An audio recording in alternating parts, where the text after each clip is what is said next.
दिलावर भाई कहाँ है? आगे दिलावर भाई आज जो है हमने गैस को दिखाना है शराब गोट का माहौल।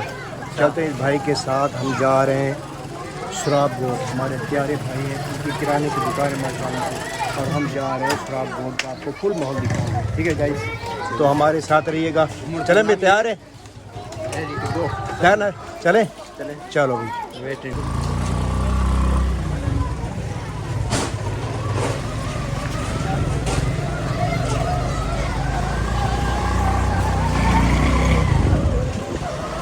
थोड़ा टुकड़ा बनाया फिर रोक दिया।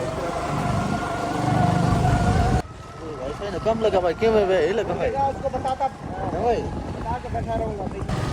थोड़ा क्लिप रोड का माहौल भी दिखा दे, फिर आगे रोड पे चलेंगे।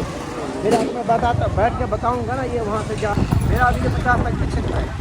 हाँ ये जगह है ना,